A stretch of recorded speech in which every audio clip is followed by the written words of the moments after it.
नमस्कार दोस्तों, स्वागत है आप सबों का एक बार फिर से आपके अपने YouTube channel Ramgarh edu care में। सीडीपी का ये 7वां क्लास है दोस्तों, आपके पेपर 1 पेपर 2 दोनों के लिए, जो कि सीटेट के लिए करवाया जा रहा है आप लोगों को।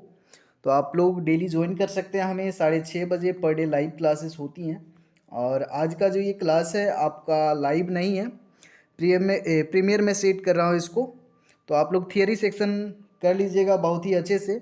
उसके बाद हम लोग एक ही क्लास में जीन पियाजे, उसके बाद वाइगोत्स्की, उसके बाद में हमारे जो कोहलबर्ग हैं, तीनों के जो सिद्धांत हैं, तीनों के सिद्धांत के ऊपर हम लोग क्वेश्चन करेंगे। और काफ़ी इंपॉर्टेंट है, यहाँ से आपके तीनों के सिद्धांतों को मिलाकर 7 से 8 क्वेश्चन हर एग्जाम में पूछे जाते हैं आपके सीटेट के दोनों पेपर के लिए। अब यहाँ पर वाइगोत्स्की का जो सामाजिक सांस्कृतिक सिद्धांत है, इसको आप वाइगोत्स्की का संज्ञानात्मक सिद्धांत भी कह सकते हैं, तो यहाँ पर कंफ्यूज नहीं होना है, संज्ञानात्मक सिद्धांत भी कहा जाता है इसको। अब संज्ञानात्मक विकास का सिद्धांत यहाँ पर पियाजे के द्वारा भी दिया गया है, आपको पता है, जीन पियाजे के द्वारा। तो जीन पियाजे और यहाँ पर वाइगोत्स्की दोनों के जो विचार हैं बिल्कुल यहाँ पर मिलते नहीं हैं। संज्ञानात्मक विकास के सिद्धांत दोनों के अलग अलग हैं, दोनों के अलग अलग मत हैं, और दोनों में जो सिद्धांत में कही गई बातें हैं बिल्कुल मैच नहीं करती, दोनों एक दूसरे के विपरीत हैं। तो वाइगोत्स्की का जो सिद्धांत है जीन पियाजे से बिल्कुल अलग कैसे है, इनका क्या मानना है, किस तरह से इन्होंने अपने विचार दिए, सिद्धांत दिए, उसको हम लोग डिटेल में देखने वाले हैं। उसके बाद इसके जो क्वेश्चन हैं बड़े ही आराम से आप लोगों के लिए बन जाएंगे, या फिर सॉल्व करने में दिक्कत नहीं होगी। तो चलिए शुरू करते हैं, पहले इंट्रोडक्शन पार्ट से, परिचय से स्टार्ट करते हैं। लेओ वाइगोत्स्की जो है एक रूसी मनोवैज्ञानिक थे, साइकोलॉजिस्ट थे। इनका मानना था कि बच्चे के संज्ञानात्मक विकास में सामाजिक कारकों एवं भाषा का सर्वाधिक महत्वपूर्ण स्थान होता है। यानी कि बच्चा का संज्ञानात्मक विकास में, कोग्निटिव डेवलपमेंट में जो सामाजिक कारक और जो भाषा होते हैं, इनका सर्वाधिक महत्वपूर्ण स्थान होता है। ये जो मानना था आपके वाइगोत्स्की का, काफ़ी इंपॉर्टेंट बात है। लेकिन वह जीन पियाजे का बिल्कुल विपरीत था, अर्थात प्रारंभिक बाल्यकाल में ही बच्चा अपने कार्यों का नियोजन एवं समस्या समाधान में भाषा को औजार की तरह उपयोग करने लग जाता है, ये कथन है लेओ वाइगोत्स्की का। पियाजे का मानना था कि बच्चे के संज्ञानात्मक विकास में उसके सामाजिक, सांस्कृतिक एवं शिक्षा की भूमिका महत्वपूर्ण नहीं है। ये कथन आपको याद रखना है कि पियाजे जो थे ये ज़्यादा महत्व नहीं दिए थे संज्ञानात्मक विकास में सामाजिक, सांस्कृतिक और शिक्षा की भूमिका को, जबकि इसके विपरीत वाइगोत्स्की का मानना है कि बच्चे चाहे जिस उम्र में के हो, उसके संज्ञानात्मक विकास में उसके सामाजिक, सांस्कृतिक एवं शिक्षा की भूमिका सर्वाधिक महत्वपूर्ण होती है, वाइगोत्स्की का कहना है। वाइगोत्स्की ने वास्तविक विकास के स्तर तथा संभावित विकास के स्तर के बीच के एक अंतर को दिया, और उस अंतर को कहा ये समीपस्थ विकास का क्षेत्र है, जिसका नाम दिया इन्होंने जोन ऑफ प्रोक्सिमल डेवलपमेंट। ये आपका इम्पॉर्टेंट है। तो जीन पियाजे में आपको ये जो बात है आपको बिल्कुल याद रखनी है। इन्होंने जो वास्तविक विकास का जो स्तर रहता है और जो संभावित विकास का स्तर रहता है, दोनों के बीच इन्होंने एक अवस्था बताई, विकास का क्षेत्र बताया, जिसको कहा जोन ऑफ प्रॉक्सिमल डेवलपमेंट। तो आपको हिंदी में भी याद रखना है, समीपस्थ विकास का क्षेत्र। आगे देखते हैं, वाइगोत्स्की के सिद्धांत को समझने के लिए हमें यहाँ पर पॉइंट वाइज समझना होगा चीज़ों को। सबसे पहला, सूक्ष्म वृत्तीय विकास किस तरह से होता है, माइक्रोजेनेटिक डेवलपमेंट अकॉर्डिंग टू वाइगोत्स्की। संज्ञानात्मक विकास की अवधि में यह लघुकालिक अवधि है। लघुकालिक अवधि के लिए ये होता है जिसमें बच्चे किसी समस्या के समाधान में अपने विचार, उपागम या तकनीक को बदलते रहते हैं, स्थिर नहीं रहता है। अर्थात अपेक्षाकृत लघु अवधि में बालकों में चिंतन, समस्या समाधान या विचार में जो परिवर्तन प्रदर्शित होता है उसे सूक्ष्म वृत्तीय विकास कहा जाता है। जिन वाइगोत्स्की के अनुसार माइक्रोजेनेटिक डेवलपमेंट।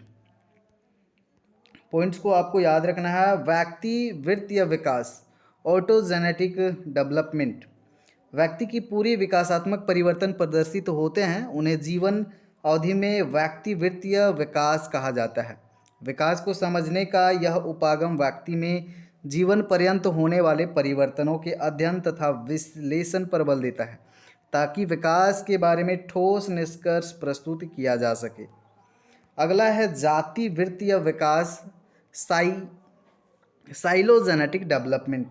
विकास के अध्ययन का यह उपागम है जिसमें विकासात्मक परिवर्तनों का मापन तथा विश्लेषण विकासवादी दृष्टि से किया जाता है। ध्यान दें यहाँ पर, जैसे मानव विकास का विश्लेषण अतीत की सैकड़ों या हजारों वर्षों की अवधि को ध्यान में रखकर करना। उपयुक्त दृष्टिकोण को प्रयुक्त करने के पीछे वाइगोत्स्की का तर्क यह रहा कि मानव विकास के अतीत के बारे में सम्यक या व्यापक जानकारी हो जाती है, तो इससे वर्तमान में मानव विकास को समझने में काफ़ी सहायता प्राप्त होगी। अर्थात समय के साथ मानव विकास में कैसे परिवर्तन होता गया ये भी जानने को मिलेगा। वहीं एक अवस्था इन्होंने दिया है सामाजिक ऐतिहासिक विकास, सोशल हिस्टोरिकल डेवलपमेंट। तो इस दृष्टिकोण का मतलब है हमें व्यक्ति के संज्ञानात्मक विकास को समझने के लिए उसकी संस्कृति, मूल्य, मानक एवं तकनीकी परिवर्तनों में हुए बदलाव को भी ध्यान में रखना होगा। वाइगोत्स्की का यही वह दृष्टिकोण है जिसको आज के जो शोधकर्ता हैं संज्ञानात्मक विकास की व्याख्या में सर्वाधिक महत्वपूर्ण मानते हैं। तो इसको आपको याद रखना है। सबसे ज़्यादा महत्व इसी को दिया जाता है अभी के समय में संज्ञानात्मक विकास के क्षेत्र में जो भी शोध हो रहे हैं। सामाजिक ऐतिहासिक विकास, एक इम्पॉर्टेंट कॉन्सेप्ट और भी है यहाँ पर, ZPD का कॉन्सेप्ट। तो ZPD समीपस्थ विकास का क्षेत्र है। इसका कॉन्सेप्ट को थोड़ा सा देखेंगे क्योंकि इससे क्वेश्चन भी आते हैं। यह वह क्षेत्र है जो कि बालक के सीखने से संबंधित है। इसमें बालक किसी कौशल युक्त व्यक्ति की सहायता से उस कार्य को पूरा कर सकता है जिसे वह स्वतंत्र रूप से पूरा नहीं कर सकता है। वाइगोत्स्की के अधिगम सिद्धांत को समझने के लिए ZPD की अवधारणा को समझना आवश्यक है। देखिए, इसको समझना जरूरी भी है। जो कुछ हम जानते हैं और जो कुछ हम नहीं जानते हैं उसके बीच एक रिक्त स्थान होता है। यह रिक्त स्थान ही विकास एवं ज्ञान का आधार होता है। ZPD की व्याख्या करते हुए वाइगोत्स्की लिखते हैं, यहाँ पर टाइपिंग मिस्टेक हुआ है। तो वाइगोत्स्की लिखते हैं कि वास्तविक विकासात्मक स्तर को जो कि समस्या समाधान पर आधारित होता है और संभावित विकास स्तर जो कि मार्गदर्शन पर आधारित होता है, इनके बीच की दूरी सक्षम समान पदीय मार्गदर्शन पर आधारित होती है। ये कथन है इनका वाइगोत्स्की का ZPD के ऊपर। ZPD छात्र को कार्य करने के प्रति आकर्षित करती है तथा छात्र नवीन तथ्यों को सीखने का प्रयास करता है। जो तथ्य एक दूसरे से संबंधित होते हैं उन्हें अंतःक्रिया के माध्यम से सीखा जाता है या सीखता है। दोनों में क्या यहाँ पर विभेद हैं और वाइगोत्स्की और पियाजे के बीच में? वाइगोत्स्की का मानना था कि बालक में पहले विचार आते हैं फिर भाषा आती है। वहीं पियाजे का कहना है कि बालक में पहले भाषा का विकास होता है तब विचार आते हैं। ये दोनों का जो मत है यहाँ पर अलग अलग है। दोनों के डिफरेंसेस आपको याद रखने हैं। वाइगोत्स्की का कहना क्या है कि वाइगोत्स्की कहते हैं कि पहले विचार हमारे मस्तिष्क में आते हैं तभी हम भाषा सीखते हैं या फिर भाषा आता है। ये वाइगोत्स्की का कहना है। वहीं पियाजे का इनका विपरीत कहना है। वाइगोत्स्की के संज्ञानात्मक विकास के सिद्धांत को सामाजिक सांस्कृतिक सिद्धांत भी कहा जाता है। अब ये दोनों नाम से जाना जाता है जो कि मैंने ऊपर ही मेंशन आपको कर दिया, तो कन्फ्यूज़न नहीं होना है। अब ZPD सिद्धांत के दो तरीके हैं। ये सिद्धांत काफ़ी पॉपुलर है और ये वाइगोत्स्की का जो सामाजिक सिद्धांत है उसी का ये हिस्सा है। निकटतम सिद्धांत, उच्चतम सीमा, ये ऊपर हमने मेंशन किया अभी। तो इसमें समझने के लिए दो तरीका है। निम्नतम सीमा, यह बालक किसी कार्य को बिना किसी के सहायता से करता है, ये निम्नतम सीमा कहलाएगा। उदाहरण के लिए यहाँ पर खुद से साइकिल सीखना। वहीं उच्चतम सीमा है, यह बालक किसी कार्य को दूसरे की सहायता से किया करता है, ये उच्चतम सीमा होगा ZPD का। तो यहाँ पर दोनों के तरीके आपको पता चल गए हैं। ZPD सिद्धांत के निम्नतम सीमा और उच्चतम सीमा। वहीं वाइगोत्स्की के सिद्धांत की कुछ विशेषताएं हैं और ये विशेषताएं महत्वपूर्ण है। एक बार आपको ध्यान में ज़रूर रखना है, तब क्वेश्चन फंसेंगे नहीं। सीखना एक सार्वभौमिक क्रिया है जो निरंतरता की स्थिति में पाई जाती है, अर्थात यह प्रक्रिया निरंतर रूप से चलती है, ये तो हम पहले से ही जानते हैं। सीखने पे प्रमुख रूप से सांस्कृतिक संगठन, सामाजिक संस्थाएं, विद्यालय एवं संस्कृति का महत्वपूर्ण योगदान होता है। तो इसीलिए नाम भी पड़ा है इसका सामाजिक सांस्कृतिक सिद्धांत वाइगोत्स्की का, क्योंकि ये समाज पे और संस्कृति पे ज़्यादा बल दिए हुए हैं। मानव के व्यवहार परिवर्तन का प्रमुख आधार संस्कृति, सामाजिक एवं ऐतिहासिक परंपराएं होती हैं, जो कि व्यक्ति को प्रत्यक्ष या अप्रत्यक्ष रूप से अधिगम के लिए प्रेरित भी करती हैं। व्यक्ति अपने व्यवहारिक विकास के उपाय एवं साधनों में परिवर्तन करता हुआ विशिष्ट प्रकार के व्यवहारिक स्वरूप एवं विकास प्रक्रिया का भी निर्माण करता है। यह अंतःकृष्टि के द्वारा विद्यालय छात्रों को अधिगम प्रक्रिया का एक निर्देशित स्वरूप प्रदान करता है। सीखने की प्रक्रिया में अंतःक्रिया एक प्रेरणा स्रोत कार्य करती है, जिससे छात्र सीखने के लिए प्रेरित होते हैं।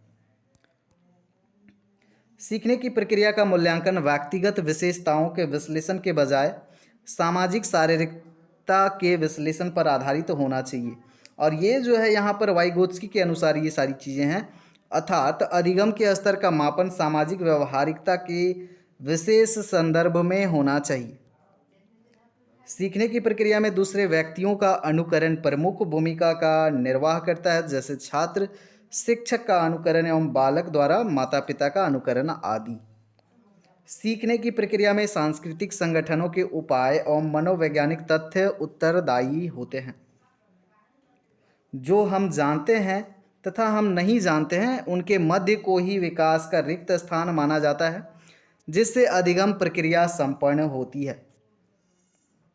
तो यहाँ पर पूरा कंप्लीट थियरी आपने देखा, ZPD का जो कॉन्सेप्ट है वो भी देखा, और उसके बाद जीन पियाजे जो मनोवैज्ञानिक हैं और वाइगोत्स्की, दोनों के बीच में डिफरेंस क्या है, दोनों के विचार कैसे अलग हैं, भिन्न कैसे हैं, उन चीज़ों को देखा। और उसके बाद में इसका शैक्षिक महत्व क्या है वाइगोत्स्की के सिद्धांत का। सीखना विकास की ओर निर्देशित करता है, सामाजिक वातावरण सीखने में सहायता करता है, बिल्कुल कक्षा में बच्चे ज्ञान का सृजन करते हैं, ये शैक्षिक महत्व है। तो इसका कंप्लीट PDF नोट्स आपको हमारे टेलीग्राम चैनल पर मिलेगा साथियों, वहाँ से आप लोग इसको कलेक्ट कर लीजिएगा, सेव कर लीजिएगा। और कल हम लोग जीन पियाजे, साथ ही साथ वाइगोत्स्की और कोहलबर्ग के जो सिद्धांत हैं, नैतिक विकास के सिद्धांत और संज्ञानात्मक विकास के सिद्धांत, इन सिद्धांतों के ऊपर जितने भी प्रीवियस ईयर क्वेश्चन पूछे गए हैं, अभी तक जितने भी महत्वपूर्ण क्वेश्चन पूछे जाते हैं, उन सभी क्वेश्चन को हम लोग डिस्कस करेंगे, प्रैक्टिस करेंगे। तो आज के सेशन को यहीं तक रखते हैं। आप सभी का धन्यवाद एक बार फिर से। जोहार।